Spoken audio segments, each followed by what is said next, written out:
बंधु माने 31 मई 2026 रविवार दिन पड़ाकू जाऊँगी मल पूर्णिमा। एही दिन ठारू आपणकर जीवन में किसी खास घटना घटवाक जाऊँगी कारण मल पूर्णिमा परे परे 5टी प्रमुख ग्रह निजर राशि परिवर्तन करने जाउछंती जार प्रभाव में आपणक जीवन में मध्य किछि बड़ होगापाई जाउछि। तो बंधु माने सर्वप्रथम आसंतु देखिनेबा जून मास आरंभरू आपणकर कुंडली रे ग्रह मानकर स्थिति किपरि रहुछि एवं केउ केउ तारीख रे ग्रह माने निजर राशि परिवर्तन करबाकू जाउछंती। तो बंधु माने जून मास आरंभ रे आपणक कुंडली प्रथम भाव में गोचर करुछंती मंगल, द्वितीय भाव में गोचर करुछंती सूर्य, तृतीय भाव में शुक्र एवं बुध, चतुर्थ भाव में देवगुरु बृहस्पति, पंचम भाव में केतु, एकादश भाव में राहु एवं द्वादश भाव में गोचर करुछंती शनि। तो बंधु माने प्रथमे जून 2 तारीख को गुरु निजर राशि परिवर्तन करेंगे। आपणकर पंचम भाव को कर्कट राशि रे प्रवेश करेंगे। 8 जून को शुक्र आपणकर राशि परिवर्तन करेंगे एवं आपणकर चतुर्थ भाव में प्रवेश करेंगे। 15 जून को सूर्य आपणकर तृतीय भाव को प्रवेश करेंगे। 21 जून को मंगल आपणकर द्वितीय भाव को प्रवेश करेंगे एवं 22 जून को बुध आपणकर चतुर्थ भाव को प्रवेश करेंगे। तो एबे आसंतु जानिबा ए जून मासरे आपणकर स्वास्थ्य किभଳି रहिबो। तो आपणक राशि अधिपति मंगल आपणकर प्रथम भाव में ही गोचर करुछंती। तो जदि आमे स्वास्थ्य विषय देखिबा तो आपणकर प्रथम भावर अधिपति प्रथम भाव में ही गोचर करुछंती एवं जून 21 को मंगल आपणकर द्वितीय भाव में प्रवेश करेंगे। सूर्य वर्तमान आपणकर द्वितीय भाव में अछंती।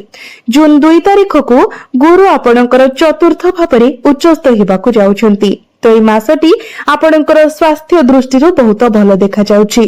ଗ୍ରହମାନଙ୍କର ଗୋଚର ଅତ୍ୟନ୍ତ ଅନୁକୂଳ ରହୁଛି।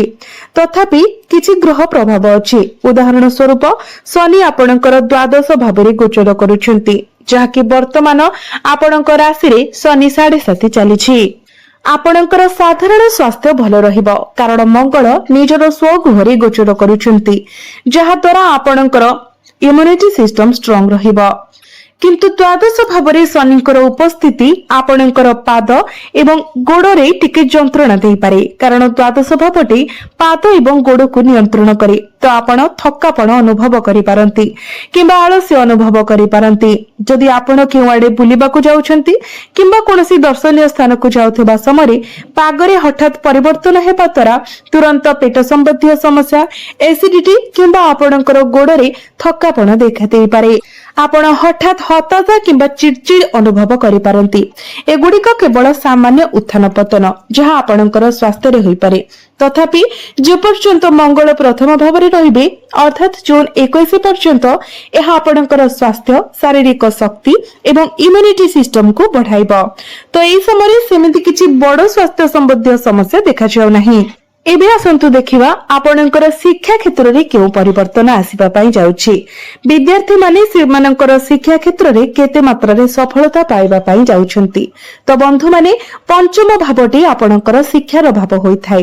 पंचम भाव रे वर्तमान केतु गोचर करुछंती एवं पंचम भावर अधिपति सूर्य द्वितीय भाव में गोचर करुछंती। जून 15 को सूर्य तृतीय भाव को प्रवेश करेंगे। यह व्यतीत आपणकर भाग्य भाव उपरे मध्य सूर्यंकर दृष्टि पड़ुछि अर्थात पंचम भावर अधिपति भाग्य भाव को दृष्टि देउछंती। यह सहित बुध वर्तमान निजर स्वराशि रे गोचर करुछंती। तो मोटामोटी भाव में जदि देखिबा तो आपणकर शिक्षा पाई संपूर्ण मासटी बहुत अनुकूल देखा जाउछि। आपणकर ध्यान आपणकर एकाग्रता वृद्धि पाइबो। एही मासरे उच्च शिक्षा संपर्क रे असाधारण भाव में आपणक पाई शुभ फल प्राप्ति हेबो। एही समयटी आपणकर एग्जाम पाई मध्य बहुत भल रहुछि। विशेष करी जदि आपणकर किछि कॉम्पिटिटिव एग्जाम अछि, प्रतियोगिता मूलक परीक्षा अछि, सरकारी स्तरीय परीक्षा अछि तो आपणको निश्चित भाव में शुभ फल प्राप्ति हेबो। किंबा जदि आपणकर किछि इंटरव्यू अछि सेथिरे मध्य आपण सक्सेस हेबे। जून 15 तारीख परवर्ती समय सरकारी परीक्षा पाई विशेष शुभ। तो बंधु माने जदि आपण सरकारी परीक्षा देबाकू चिंता करूछंती तेबे मो आपणको परामर्श देबी जे आपण किछि भी आगको न भाबी आगको बढ़ंतु एवं आपण कार्यकारी करंतु कारण सूर्यंकर दृष्टि वर्तमान भाग्य भाव उपरे रहुछि जहा फଳରେ एही समय आपण नेउथुबा जे कोनोसी निष्पत्ति किंबा आपण करिबाकु थिबा किछि योजना निसंदेह रे आपणक पई लाभदायक प्रमाणित हेबो। मनरे कोनोसी प्रकारर द्वंद्व रखंतु नाही, आपण केवल आगको बढ़ंतु। आपणकर शिक्षा क्षेत्र बहुत भल रहुछि। विद्यार्थी मानको एई मासरे प्रचुर सफलता मिलिबा पई जाउछि, तेनु आपणकर शिक्षा रिलेटेड जहा भी स्टेप नेबा पई चाहुचंती ताहा बिना चिंता रे नै पारिबे। आपणकर प्रेम जीवन विषय जदि कहबा तो पंचम भावटी आपणकर शिक्षार भाव हेबा सहित आपणकर प्रेम जीवनर मध्य भाव अटे। तो वर्तमान पंचम भाव में केतु गोचर करुछंती। डिसेंबर 6, 2026 पर्यंत केतु आपणकर पंचम भाव में ही रहिबे। केतु साधारणतः कौन करंती, धरा जाऊ आपण वर्तमान एक संपर्क रे अछंती एवं यह बहुत भल भाव में आगको बढ़ुछि, किंतु पंचम भाव में केतुंकर उपस्थिति जोगु बेले बेले आपणक मध्यरे भूल बुझामणा सृष्टि होई पारे। केतुंको विच्छिन्नता एवं अपूर्ण इच्छार ग्रह भाव में मान जाए, तेणु आपणकर प्रेम जीवन में सबकिछि भल भाव में चलिबा सत्वे पंचम भाव में केतुंकर गोचर आपणको अभाव किंबा अपूर्णतार अनुभव कराई पारे। आपणक भितरे डिसैटिस्फैक्शन देखा देई पारे। आपण टिके संदेही प्रकृतिर होई पारंती। मूलतः पंचम भाव में केतुंकर उपस्थिति किछि परिमाण रे आपणक मन रे असंतोष सृष्टि करि पारे। तथापि मु लक्ष्य करूछि जे सूर्यंकर स्थिति अनुकूल रहुछि। आपणको केवल आपणकर आग्रेशन उपरे आपणकर क्रोध उपरे नियंत्रण रखिबाको पड़िबो। आपणक मध्यरे धैर्य रखिबाको पड़िबो। प्रथम भाव में मंगल गोचर करूछंती तो आपणक मध्यरे एनर्जी बढ़िबो, किंतु एही स्थिति आपणको एक आक्रमणात्मक शक्ति प्रदान करे। तेणु आपणको आपणकर आग्रेशन उपरे संयम रखिबाको पड़िबो।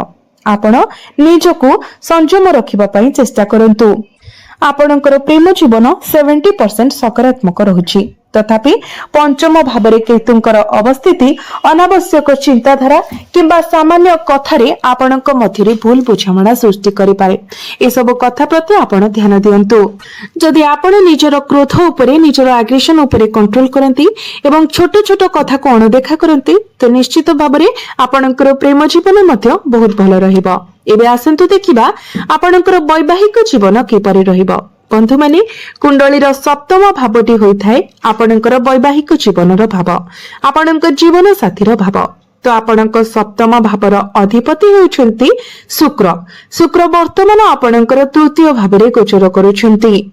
बुध मध्य आपणकर तृतीय भाव में गोचर करुछंती। एहा व्यतीत शुक्र आपणकर 8 तारिख को चतुर्थ भाव में प्रवेश करिवे। फलस्वरूप 8 जून परे आपणकर वैवाहिक जीवन में यथेष्ट उन्नति आसिबो। मंगलंकर दृष्टि सप्तम भाव में पड़ुछि, जहा साधारणतः अनुकूल प्रभाव पकाउछि। तथापि आपणकर प्रथम भावटी वर्तमान पाप कर्तरी जोग अधीन रे अछि। तेनु साधारणतः एई मासरे आपणकर वैवाहिक जीवन भल देखा जाउथिले मध्य 8 जून परे एहा अधिक भल देखाजिबो। 8 जून पूर्व आपणकर जीवन साथींकर टिके छोट मोट स्वास्थ्य जनित समस्या देखा दे पारे, जेपरि कि माइग्रेन किंबा मुंड बिथा किंबा सेमानंकु टिके बहुत ट्रैवल करबाकू पड़े पारे। होइतो सेमानंकर कैरियर पई किंबा कोनोसी सामाजिक कार्यक्रम रे जोग देबा पई, जहा फଳରେ आपण एकाठी समय बिताबा पई सेतिकी समय मिलिबो नाही। किंतु 8 जून परे शुक्र जेतेबेले आपणकर चतुर्थ भाव में प्रवेश करिवे तो आपणकर वैवाहिक जीवन आहुरी सुखमय हेबो। आपण दुई जण मिसी केवाडे बुलिबाकू जाई पारंती। आपणकर वैवाहिक जीवन रे पूर्वरु जहा सब समस्या थिला, जहा सब मतभेद थिला, मनांतर थिला, से सब मध्य दूर होइछिबो। एबे आसंतु जानिबा सबठारु गुरुत्वपूर्ण विषय वस्तु आपणकर भाग्य, कैरियर एवं व्यापार वाणिज्यर स्थिति किभଳି रहिबो। तो बंधु माने कुंडलीर नवम भावटी होइथाय आपणकर भाग्यर भाव एवं दशम भावटी होइथाय कैरियर भाव। तो आपणकर भाग्य भावर अधिपति देवगुरु बृहस्पति वर्तमान तृतीय भाव में गोचर करुछंती, किंतु 2 जून को आपणकर चतुर्थ भाव को प्रवेश करिवे एवं चतुर्थ भाव में गुरु उच्चस्थ होइछिबे।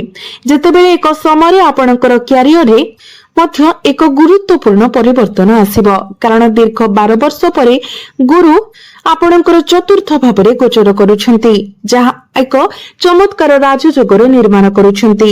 ଯେତେବେଳେ ଭାଗ୍ୟ ଭାବର ଅଧିପତି କେନ୍ଦ୍ରରେ କିମ୍ବା ତ୍ରିକୋଣରେ ଗୋଚର କରିଥାନ୍ତି ତ ଏଠାରେ ରାଜଯୋଗର ନିର୍ମାଣ ହୋଇଥାଏ। ଏହା ବ୍ୟତୀତ ଗୁରୁଙ୍କର ଦୃଷ୍ଟି 10ମ ଭାବ ଉପରେ ମଧ୍ୟ ପଡୁଛି, ଯାହା ଆପଣଙ୍କର ଭାଗ୍ୟକୁ ଆହୁରି ଅତ୍ୟନ୍ତ ଅନୁଗ୍ରହ କରିବ। ଆପଣଙ୍କର କ୍ୟାରିୟରକୁ ମଧ୍ୟ ପ୍ରଚୁର ସମର୍ଥନ ପ୍ରଦାନ କରିବ। ତ ମେଷ ରାଶିରେ ଜନ୍ମିତ ବ୍ୟକ୍ତି ବିଶେଷ ମାନଙ୍କ ପାଇଁ ଯଦି ବର୍ତ୍ତମାନ ଆପଣ ବିଦେଶରେ ରହୁଛନ୍ତି କିମ୍ବା ବିଦେଶକୁ ଯିବାକୁ ଚାହୁଁଛନ୍ତି ତ ଆପଣଙ୍କ ପାଇଁ ସୁଯୋଗ ଆସିବାକୁ ଯାଉଛି, କାରଣ 9ମ ଭାବର ଅଧିପତି 12ଶ ଭାବ ଉପରେ ଦୃଷ୍ଟି ଦେଉଛନ୍ତି। ଏହା ବିଦେଶୀ ସମ୍ପର୍କିତ କାର୍ଯ୍ୟକଳାପ ପାଇଁ ବହୁତ ଭଲ ସଂକେତ ଦିଏ। ଆପଣଙ୍କୁ MNC ସହ ଜଡିତ ଲୋକଙ୍କ ପାଇଁ ବିଶେଷ ଭାବରେ ଅନୁକୂଳ। ଏହି ସମୟରେ ଆପଣଙ୍କର ଭାଗ୍ୟ ଅସାଧାରଣ ଭାବରେ ଶକ୍ତିଶାଳୀ ରହିବ। ଯେତେବେଳେ ଗୁରୁ କାହାର କୁଣ୍ଡଳୀରେ ଏପରି ଅପାର ଶକ୍ତି ସହିତ କେନ୍ଦ୍ର କିମ୍ବା ତ୍ରିକୋଣରେ ଗୋଚର କରନ୍ତି, ଏହା ସାଧାରଣତଃ ଘର ଏବଂ ପାରିବାରିକ ପରିବେଶ ମଧ୍ୟରେ ଶୁଭ ଏବଂ ଶୁଭମାଙ୍ଗଳିକ ଘଟଣାର ସୂଚନା ଦେଇଥାଏ। ବିକଳ୍ପ ଭାବରେ ବ୍ୟକ୍ତି ନିଜକୁ ବାରମ୍ବାର ଏପରି ଶୁଭ ସମାରୋହରେ ଯୋଗଦେବା କିମ୍ବା ଅଂଶଗ୍ରହଣ କରିବାର ଅନୁଭବ କରିପାରନ୍ତି। ଆପଣ ଶାନ୍ତିର ଗଭୀର ଅନୁଭବ କରିବେ, ବିଶେଷ କରି ମାନସିକ ଶାନ୍ତି। ଆଧ୍ୟାତ୍ମିକତା ଦିଗକୁ ମଧ୍ୟ ଆପଣଙ୍କର ମନ ଆକର୍ଷିତ ହେବ। ଆପଣଙ୍କର ବ୍ୟକ୍ତିଗତ ସ୍ୱଭାବରେ ମଧ୍ୟ ଆପଣ ଉନ୍ନତି ଦେଖିବେ, ଯାହା ଆପଣଙ୍କ ମଧ୍ୟରେ ମ୍ୟାଚୁରିଟି ଲେଭେଲ ବଢାଇବ। ଭାଗ୍ୟ ସମ୍ପୂର୍ଣ୍ଣ ଭାବରେ ଆପଣଙ୍କ ସହିତ ରହିବ। ତେଣୁ ଆପଣ କୌଣସି ଶୁଭ ମାଙ୍ଗଳିକ କାର୍ଯ୍ୟ, କୌଣସି ଧାର୍ମିକ ସ୍ଥାନକୁ ଯାତ୍ରା କରିବା କିମ୍ବା କିଛି ସମ୍ପତ୍ତି କିଣାବିକା କରିବା କିମ୍ବା ଯେକୌଣସି ପ୍ରକାରର ବ୍ୟାପାର ବାଣିଜ୍ୟ ସମ୍ପର୍କରେ କାର୍ଯ୍ୟକଳାପରେ ନିୟୋଜିତ ହେଉ, ଆପଣ ଏସବୁରେ ଶୁଭ ଫଳ ଦେଖିବାକୁ ପାଇବେ। ଆପଣଙ୍କର କ୍ୟାରିୟର କଥା ଯଦି କହିବା ତ ଆପଣଙ୍କ 10ମ ଭାବ ଅର୍ଥାତ୍ କ୍ୟାରିୟର ଭାବର ଅଧିପତି ଶନି ବର୍ତ୍ତମାନ ଆପଣଙ୍କର 12ଶ ଭାବରେ ଗୋଚର କରୁଛନ୍ତି। ତ ଶନି ଆପଣଙ୍କର ବୃତ୍ତିଗତ ଜୀବନରେ କିଛି ଛୋଟ ଛୋଟ ଅସୁବିଧା କିମ୍ବା ବିଚଳନ ସୃଷ୍ଟି କରିପାରନ୍ତି। ଆପଣଙ୍କ ଉପରେ ଚାପ ବୃଦ୍ଧି ହୋଇପାରେ, ଆପଣଙ୍କର ଦାୟିତ୍ୱ ବୃଦ୍ଧି ହୋଇପାରେ। ତଥାପି ଏହି ସ୍ଥାନରେ ଗୁରୁଙ୍କର ଶୁଭ ଦୃଷ୍ଟି ପଡିବା ସହିତ ଚ୍ୟାଲେଞ୍ଜ ଗୁଡ଼ିକୁ ଯଥେଷ୍ଟ ପରିମାଣରେ ହ୍ରାସ କରିବାରେ ସାହାଯ୍ୟ କରିବ। ଏହା ବ୍ୟତୀତ ଜୁନ୍ 2 ତାରିଖ ପରେ ଆପଣ ଆପଣଙ୍କର କର୍ମକ୍ଷେତ୍ର ଏବଂ ଆପଣଙ୍କର ସମସ୍ତ କ୍ୟାରିୟରର ଗତିପଥରେ ନିଶ୍ଚିତ ପରିବର୍ତ୍ତନ ଦେଖିବାକୁ ପାଇବେ। ଆପଣ ଆପଣଙ୍କର କ୍ୟାରିୟରରେ ପରିବେଶ ଏବଂ କାର୍ଯ୍ୟ ପରିସ୍ଥିତିରେ ସ୍ପଷ୍ଟ ଉନ୍ନତି ଏବଂ ସକାରାତ୍ମକ ବିକାଶ ଦେଖିପାରିବେ। ଜୁନ୍ 2 ତାରିଖରୁ ଜିନିଷ ଗୁଡ଼ିକ ଧୀରେ ଧୀରେ କିନ୍ତୁ ସ୍ଥିର ଭାବରେ ଅଗ୍ରଗତି କରିବ, କାରଣ ଗୁରୁଙ୍କର ଶୁଭ ଦୃଷ୍ଟି ଆପଣଙ୍କର 10ମ ଭାବ ଉପରେ ପଡିବ। ଏହି ମଙ୍ଗଳକାରୀ ଦୃଷ୍ଟି କେବଳ 10ମ ଭାବରେ ନୁହେଁ ବରଂ ଆପଣଙ୍କର 10ମ ଭାବର ଅଧିପତି ଶନିଙ୍କୁ ମଧ୍ୟ ପ୍ରଭାବିତ କରିବ, କାରଣ ଗୁରୁଙ୍କର ଦୃଷ୍ଟି 12ଶ ଭାବ ଉପରେ ମଧ୍ୟ ରହିବ। ଏହାର ଅର୍ଥ ହେଉଛି ଯଦି ବର୍ତ୍ତମାନ ଆପଣ ବେକାର ଅଛନ୍ତି ତେବେ ଜୁନ୍ 2 ପରେ ଆପଣଙ୍କୁ ଚାକିରି ମିଳିବାର ବହୁତ ଅଧିକ ସମ୍ଭାବନା ଅଛି। ଆପଣଙ୍କୁ MNC ରୁ ଜବ୍ ଅଫର ଆସିପାରେ। ଯଦି ଆପଣ ସକ୍ରିୟ ଭାବରେ ଚେଷ୍ଟା ଜାରି ରଖିଛନ୍ତି ତେବେ ନିଶ୍ଚିତ ଭାବରେ ଆପଣଙ୍କୁ ଚାକିରି ପ୍ରାପ୍ତି ହେବ। ଏହି ସମୟରେ ଆପଣଙ୍କର ଟିକେ ଖର୍ଚ୍ଚ ବୃଦ୍ଧି ହୋଇପାରେ, କିନ୍ତୁ ଏହି ଖର୍ଚ୍ଚ ଶୁଭ କାର୍ଯ୍ୟ କିମ୍ବା ଧାର୍ମିକ କାର୍ଯ୍ୟରେ ଖର୍ଚ୍ଚ ହେବ। ଆପଣଙ୍କର କ୍ୟାରିୟର ସମ୍ପର୍କରେ କୌଣସି ଚିନ୍ତା ରଖିବାର ଆବଶ୍ୟକତା ନାହିଁ, ତଥାପି ଏହା ଏକ ଗୁରୁତ୍ୱପୂର୍ଣ୍ଣ ସତର୍କତା। ଯଦି ଶନି ଆପଣଙ୍କର କୁଣ୍ଡଳୀରେ ପ୍ରତିକୂଳ ଅବସ୍ଥାରେ ଅଛନ୍ତି, ଯେମିତିକି ଶତ୍ରୁ ରାଶିରେ ଅଛନ୍ତି, ନିଚସ୍ଥ ଅଛନ୍ତି କିମ୍ବା ମାରକ ଅବସ୍ଥାରେ ଅଛନ୍ତି, ତେବେ ଆପଣଙ୍କର କ୍ୟାରିୟରରେ କିଛିଟା ଅଧିକ ଚାପ ଆସିପାରେ, କିନ୍ତୁ ଗୁରୁଙ୍କର ମଙ୍ଗଳକାରୀ ଦୃଷ୍ଟି ସେହି ଉତ୍ତେଜନାକୁ ବହୁତ କମ୍ କରିବାରେ ସାହାଯ୍ୟ କରିବ। କିନ୍ତୁ ଯଦି ବିପରୀତ ଭାବରେ ଶନି ଆପଣଙ୍କ କୁଣ୍ଡଳୀରେ ଅନୁକୂଳ ସ୍ଥିତିରେ ଅଛନ୍ତି, ତେବେ ଆପଣ ଏହି ସମୟ ମଧ୍ୟରେ ଆପଣଙ୍କର କର୍ମକ୍ଷେତ୍ର, ଆପଣଙ୍କର କ୍ୟାରିୟରରେ ଗୁରୁତ୍ୱପୂର୍ଣ୍ଣ ସଫଳତା ହାସଲ କରିପାରିବେ। ଆପଣଙ୍କର ବିଜନେସ୍ ବିଷୟରେ ଯଦି କହିବା ତ ଏହି ମାସଟି ଆପଣଙ୍କୁ ବିଜନେସରେ ଲାଭ ଦେବା ପାଇଁ ଯାଉଛି। ଜୁନ୍ 20 ତାରିଖ ପରେ ବିଶେଷ ଭାବରେ ଆପଣଙ୍କର ବିଜନେସ୍ ପାଇଁ ସମୟ ଅନୁକୂଳ ରହିବ।